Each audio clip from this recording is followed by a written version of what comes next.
Two Queers in a Truck. And I'm Billy James Gunn, and my sidekick, Christian Cano, partner in crime, is coming up next.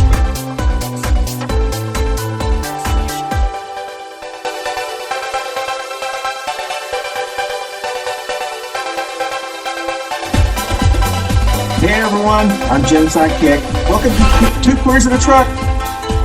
Hi y'all. See you soon.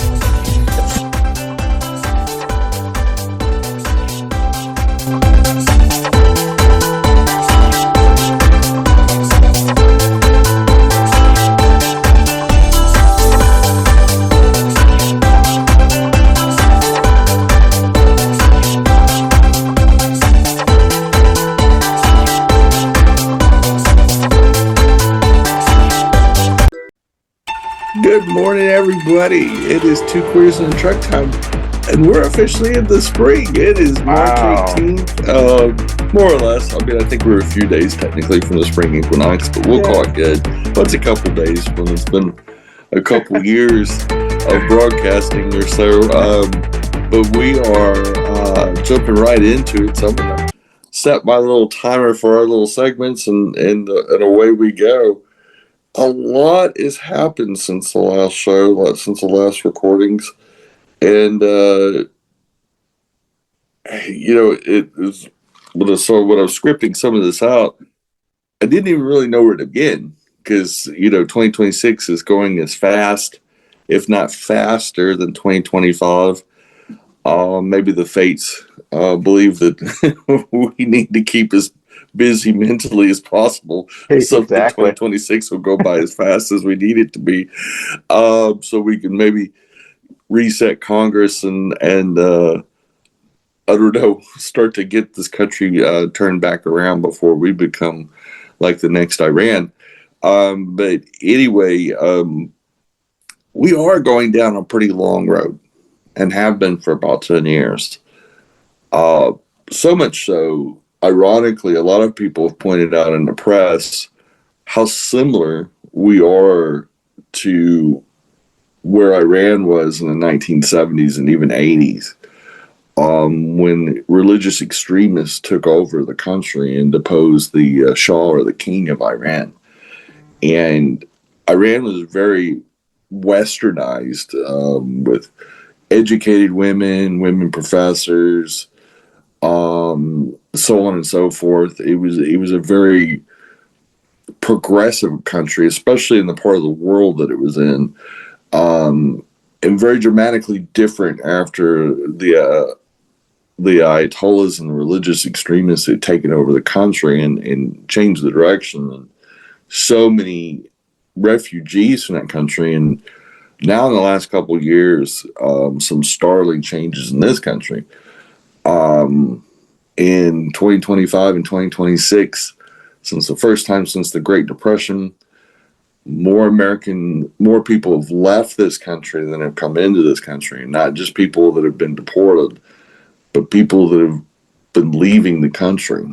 Mass exodus of people saying, screw it, I've had enough. Whether it is to move to some place that has phenomenal weather, like the coastlines of Mexico, or the Caribbean, or France, like several notable people like George Clooney, for example. Granted, his wife is French, and they're going to a part of France that's very beautiful in Provence, but it's a sign. It's a sign when you're seeing that people aren't coming in faster than they're going out. It's a sign of the health of the country itself, whether it's economic progress, whether it is human rights, whether it is environment, whatever it is. People aren't finding America, the United States, acceptable anymore in many ways. And we're seeing that worldwide rejection in so many different ways. It's going to isolate us is to the psychopathic country that we've become, a danger to the world that we've become in the 21st century with the George W. Bush campaign of terror against many countries that killed over 1 million people, to the outlandish, since Trump has taken over we've attacked 9 countries, including 2 countries that are very oil rich, Venezuela and Iran, which we will get to that in section 2. And what I think is really behind this, besides the huge distraction from the Epstein hearings and everything else that are going on, which we'll also talk about later in the show, but it's ironic that if you go down the list of the comparables between Iran and the United States, it's frightening. Now, there's a lot of good news on the election fronts, and we'll get to that later. But we need to stop and pause and think about where we're going, and maybe have a roadmap to get there, because we're on the slow boat and the slow grind to not a very pretty place. And we're heading towards the depths of an America and the United States that has no more promise, is not that shining city on the hill anymore.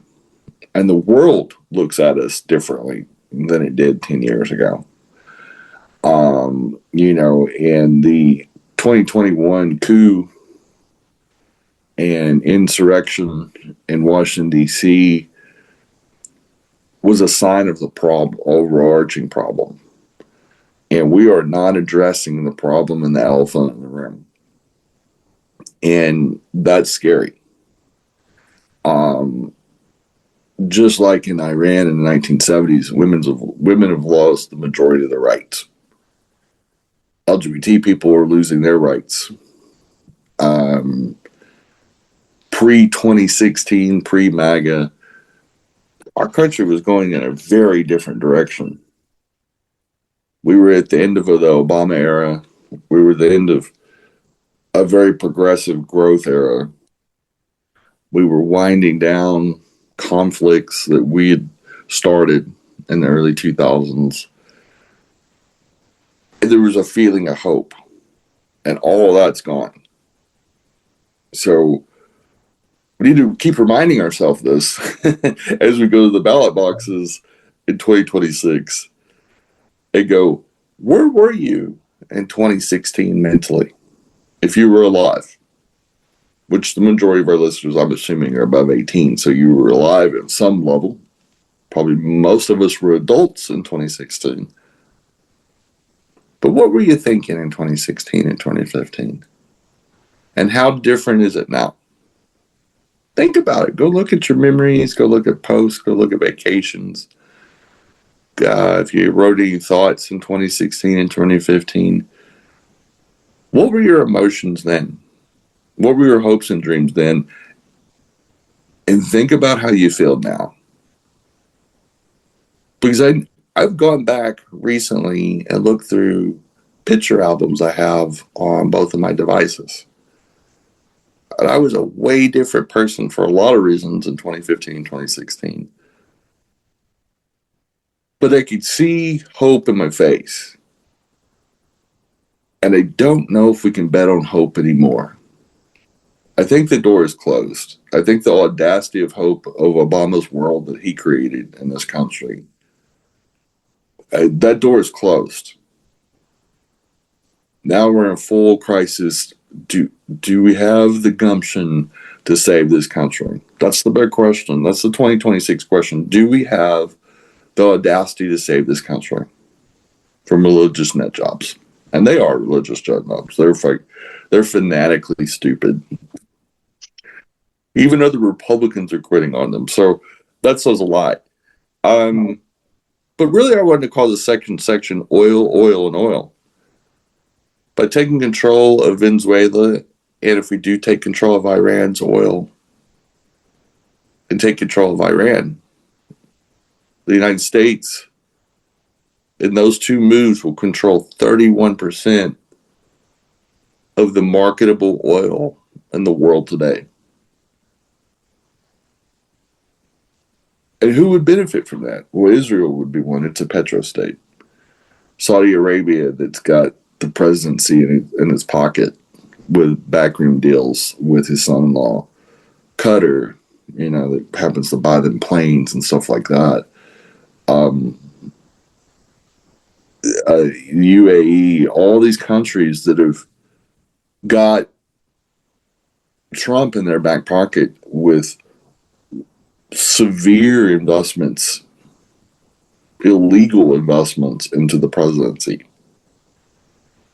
And they skate around it because it's with the son-in-law and the kids and stuff like that. But it is directly investing into Trump. They wouldn't invest in those yahoos if Trump wasn't president or was going to run again for president in 2024. All these investments in the 2020s wouldn't have happened without Trump basically guaranteeing he's going to win the White House back. Asked a lot of questions. AIPAC, one of its biggest supporters, she invested $250 million into Trump's campaign. You got to ask yourself, who is in the pocket of Israeli foreign agents? Who's in the back pocket of Saudi Arabia? We can go down the list. And that'll tell you why we really messed around with Venezuela and why we're messing with Iran now. And it's a lot of money. I don't think they planned on attacking Iran this fast, but with the Epstein stuff heating up, I think they needed a war. Yeah. They'd not warned any of our allies. They'd not pulled any Americans out of places in the Middle East that they now are targets of.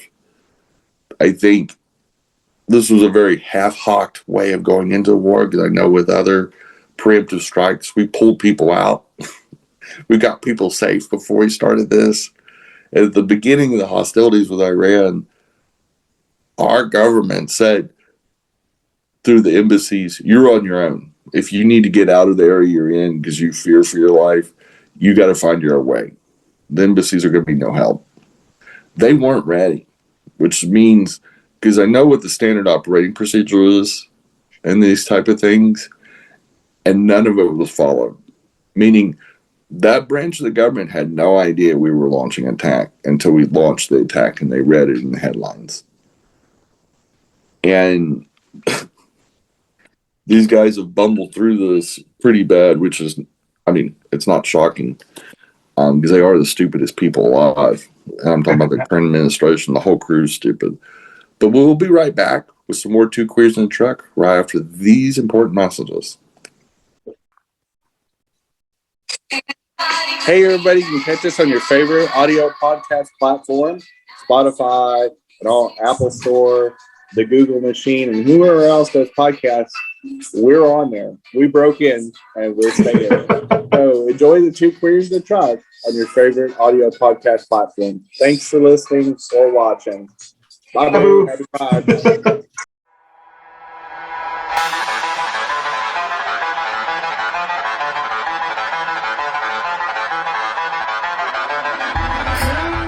Hi, this is Urine Pascual Mateo. I am back. Spadeke is back in 2026, and yes, my hiatus was sad, and it was caused by a bunch of, butthurt losers. But I'm not going to say that. Don't worry, I'm here. I'm going to be annoying. I'm going to say fuck fascism, and I'm going to stand up against this shit. So please, like, subscribe, enjoy my show, and let's fight against the bullshit that we continue to live through.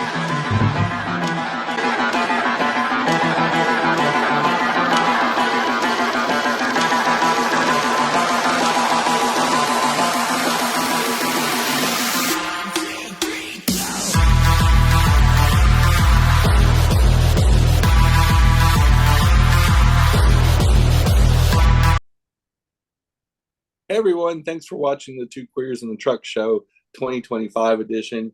We have a new special show that is coming on as part of the Cannis Media family of shows, and it's the Tony Foreman Show. And they're going to talk about a little bit different things than we typically talk about on the Coffee Show or the Queer Show that we often reference. And it's going to be a little bit more of a serious show, a little bit more of talking about very specific issues amongst Latin, Latino men and Hispanic men. Tony Formo is the Afro-Latino. And then I'm assuming that Christian's going to be on the show as well, which is a Latino male, a Tejano. And they're going to talk about things that are probably important to their generations, to what's going on in pop culture and where they fit in the world. And I guess that's always the existential question. Why am I here? But anyway, if you want to know why you're here and you whether you fit in that demographic or not, it should be interesting. I know Tony and Christian will keep it light and funny, and probably a little bit of silliness in there too, to boot. I'm looking forward to listening to it myself and not having to actually produce a show all the time. But please tune in at 10 o'clock on Wednesday mornings when that show drops, and enjoy more shows from the Cannis Media family in 2025. Thank y'all. We are back. It would be a true comedy instead of a Greek tragedy if these guys weren't in some of the most powerful positions in this country and the world. This would be pretty funny. It'd be a funny sitcom. I mean, if this was scripted and just on TV, this would be comedy gold. I mean, I think Trump would probably be winning some Emmys if he wasn't president of the United States and he was just a fictional president, which would have been much better TV than what's going on right now. But another failed business model that we're dangerously going down to, and it just got addressed this week. The GOP went down to Florida to sequester themselves with the rest of Congress because they had to come up with some kind of game plan or scheme. Because you got to realize that the Republican members of the House had no idea we were going to attack Iran. Mike Johnson didn't even know. Nobody knew. Nobody got any oversight on this before the attacks. So they scrambled ass, headed down to Florida to have this little confab.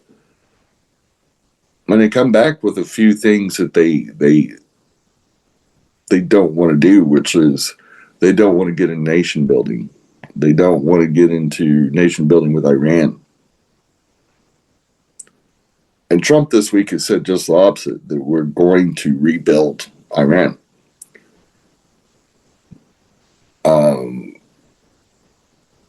Because we shouldn't get into nation building again. We did it with Iraq and Afghanistan to massive failures. We shouldn't be redoing Venezuela, but I have a feeling we're going to. I don't think we've heard the loss a lot.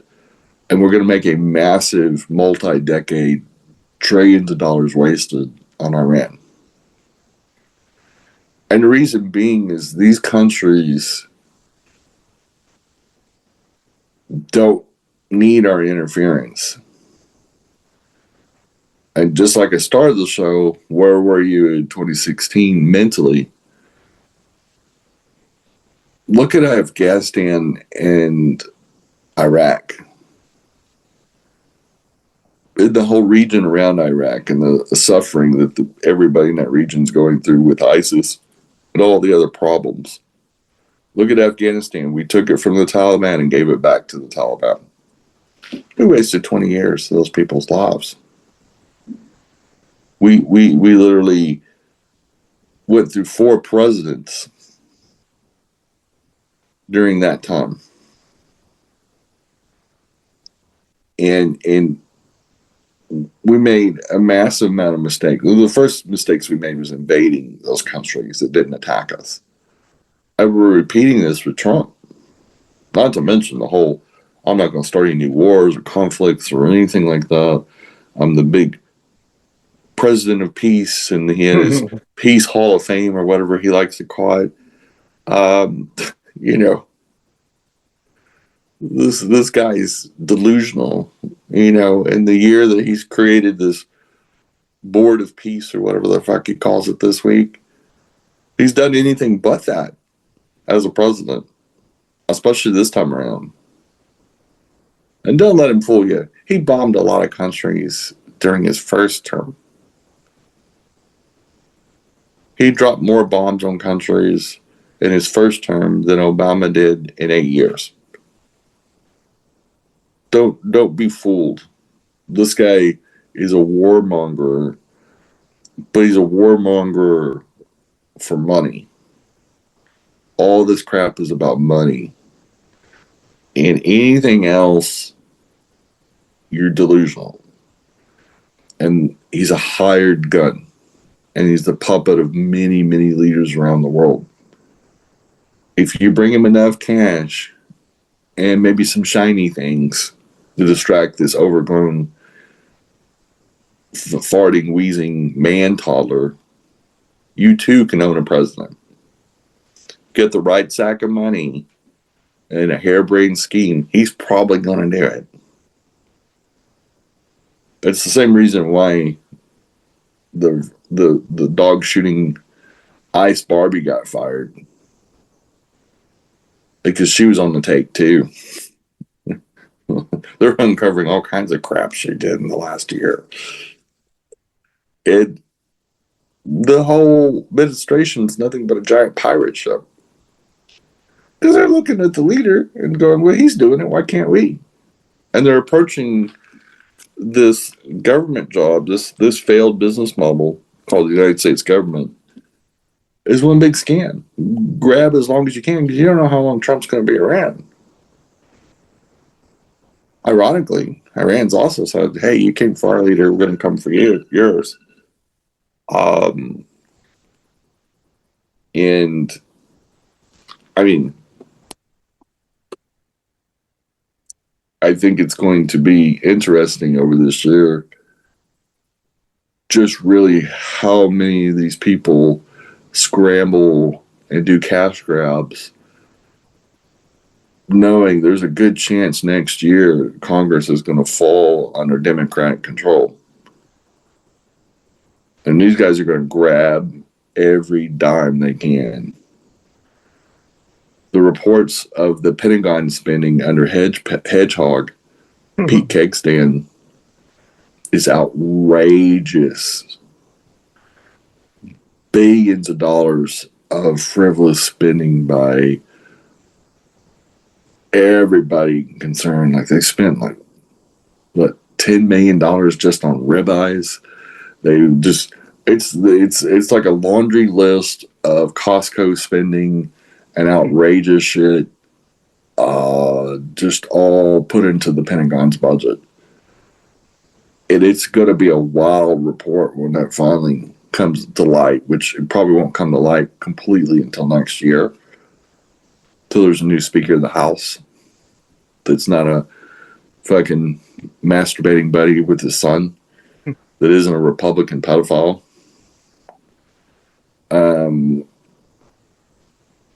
But one of the interesting things in the last 8 years, from 2017 to 2025, the top 1% of the United States, the super wealthy,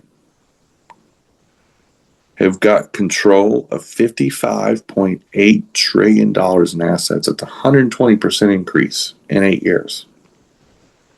That is larger than the gross domestic product of the United States and China combined. That's how many assets and cash fell under the control of the top 1%. 1% of our population controls that much. My big question, in that same time period, are you richer? Did any of that trickle down to you? Are you better off, realistically, economically better off than you were 8 years ago? Is your health care secure? More secure? Are you living better? Do you have more assets economically? Because this guy sold himself as a businessman that he's going to help everybody. Where's your rebate checks? Where's your tariff check? Where's your Doge check?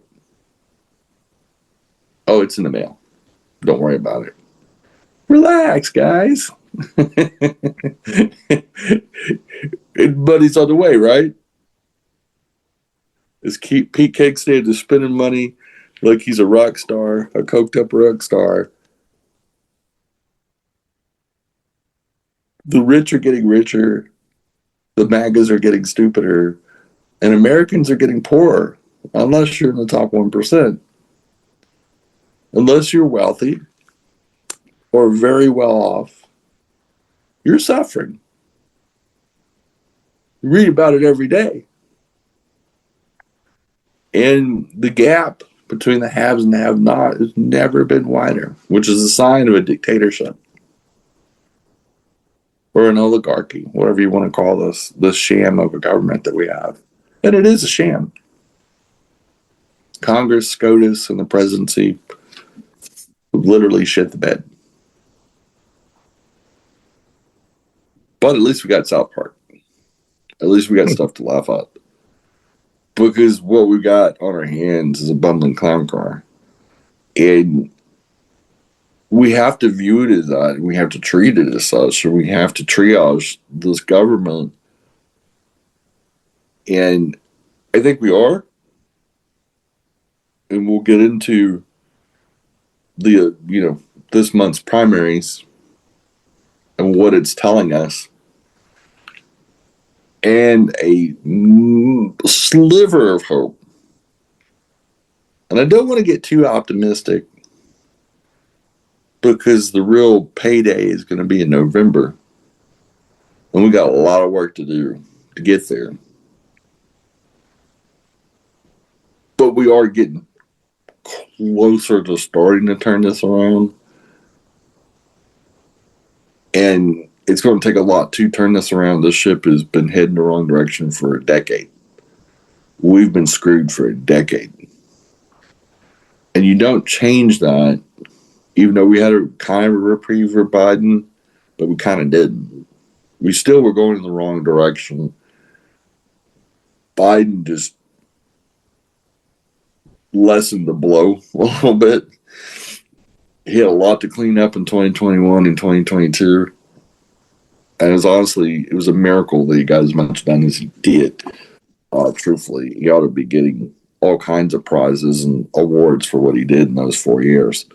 We are up against our second break, and we'll be right back with some more Two Queers in a Truck after this. Hey, y'all, thanks for listening to Two Queers in a Truck. And we do broadcast on YouTube and Facebook in a video version, and we're also on all the audio platforms out there. So your favorite way to listen to your podcast. We've been doing this for a couple years, and we appreciate y'all listening. We know you have a ton of choices, even though we may be the best choice. We always appreciate our listeners, and we'll try to bring you quality in the future. Thanks for listening. As always, Christian and Jenny, we're out. Thank y'all. Hey, y'all, this is Jenny with Two Queers in a Truck, and Christian's along with me. And we're just having fun, and we're looking forward to the 2025 season, and super excited. We have some neat things going on in our whole family of shows, including Coffee and Pan Dulce, and many new shows that are brewing.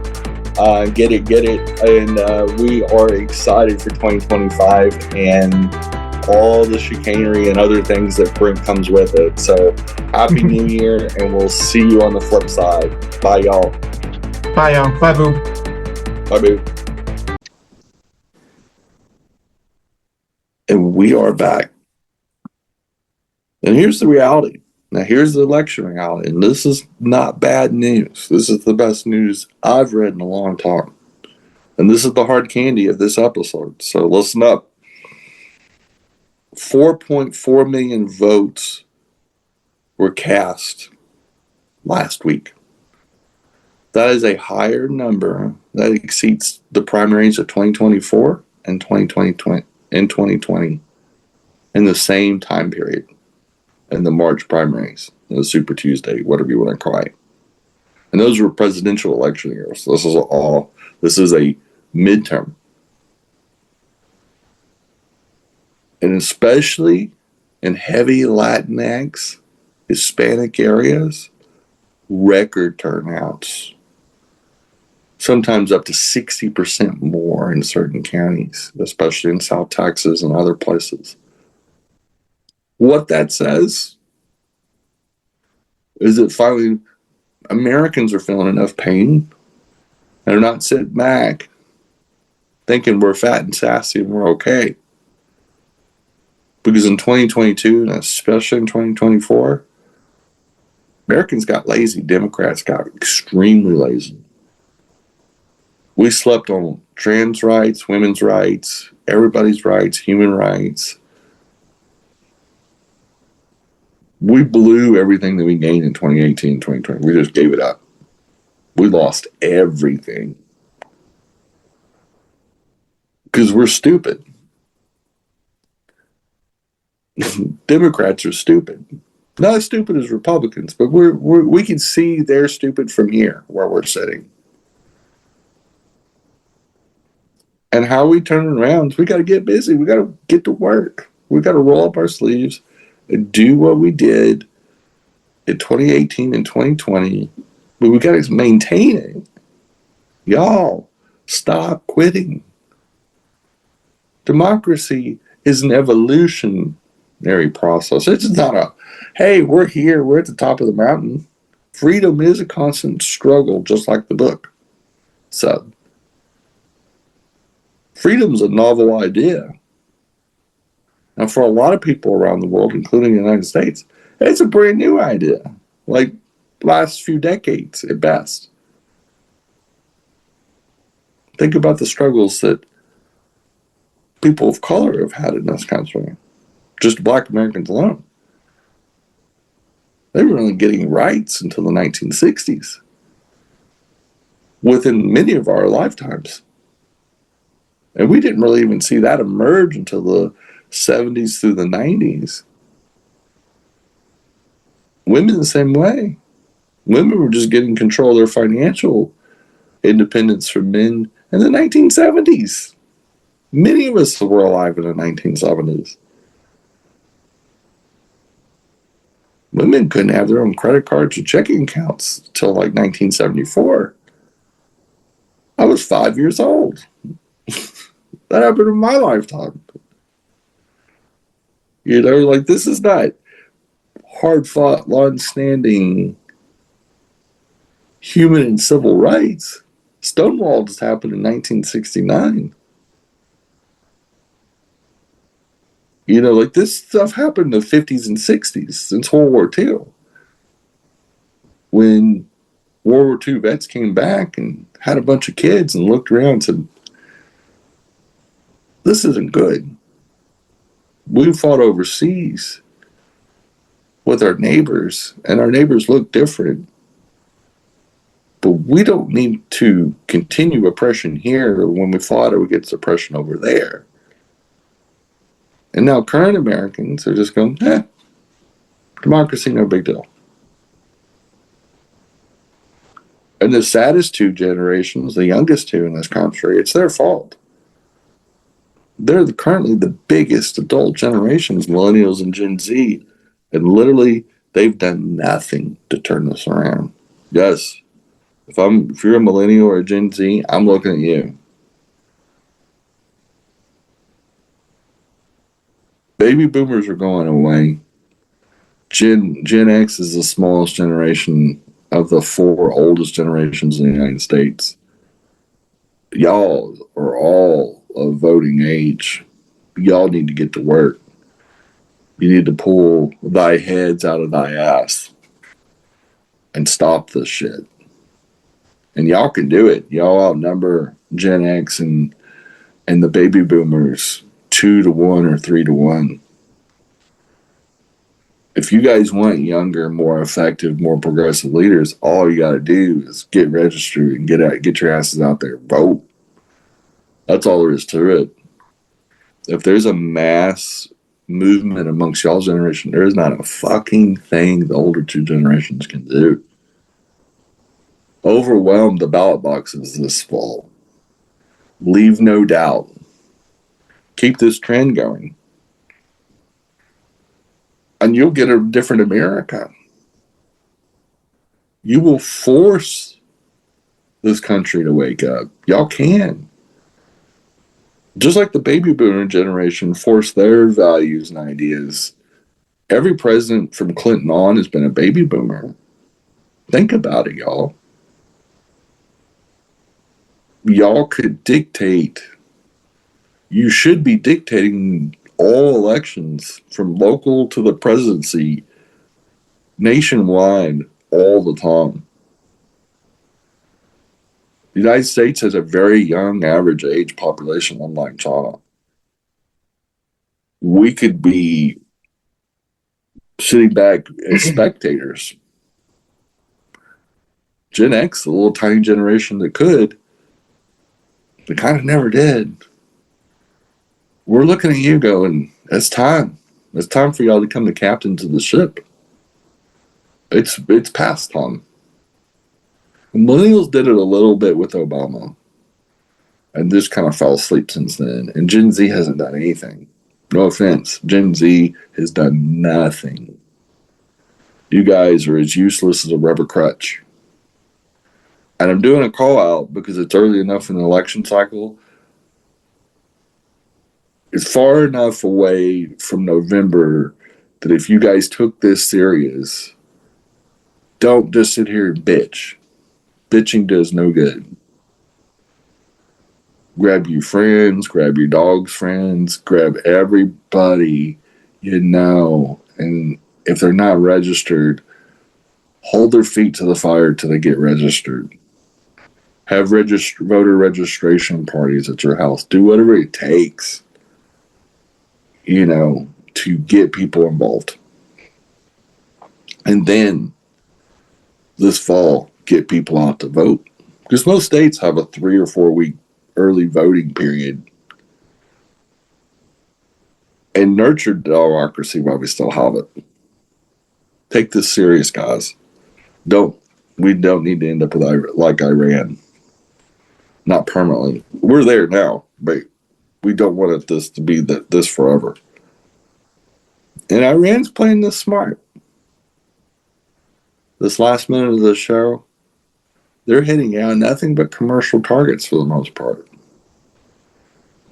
And they're hitting all over the region. They're damaging freighters that are coming through the Strait of Hormuz. They're hitting the UAE. All the countries in that area, they're hitting refineries. They're hitting non-military targets.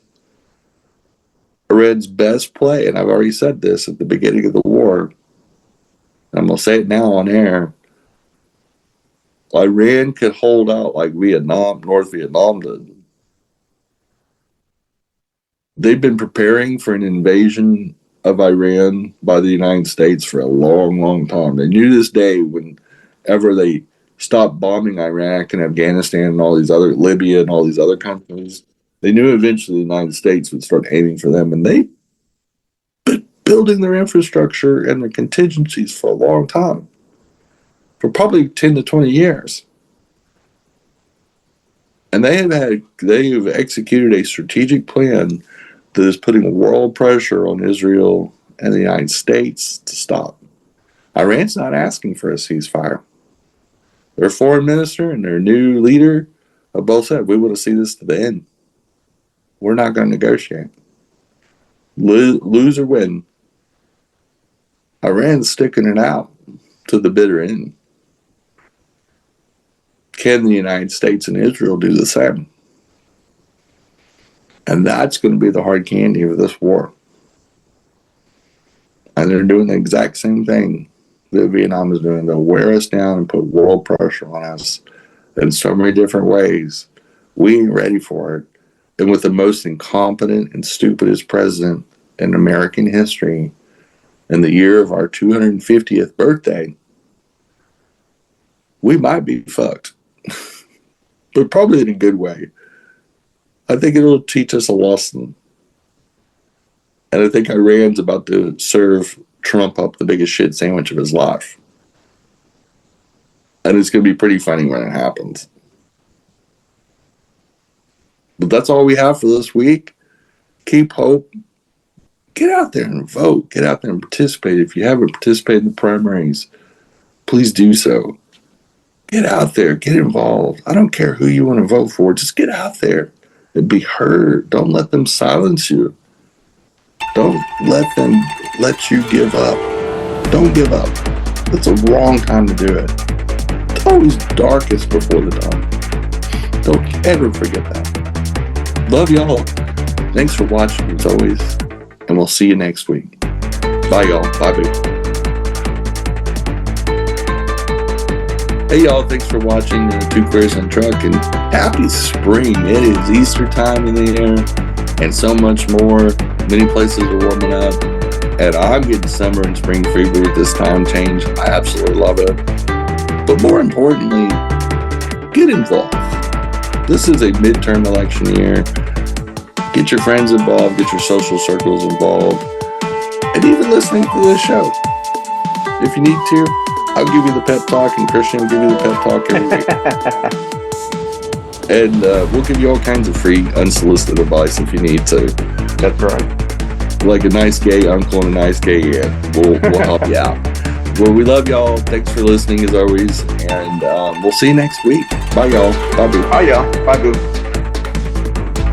Hi, everybody. This is Yorense from the Espera Cash Show over here. All I'm here is doing a little quick PSA. Use this summer to do volunteer work. Go to your nearest YMCA. Go to your nearest homeless shelter. Go to whatever community services or programs that you can help out and volunteer. Because right now, we have a bunch of fascist pieces of shit trying to rip apart our country and rip apart the people, our communities, by spreading hate and bigotry.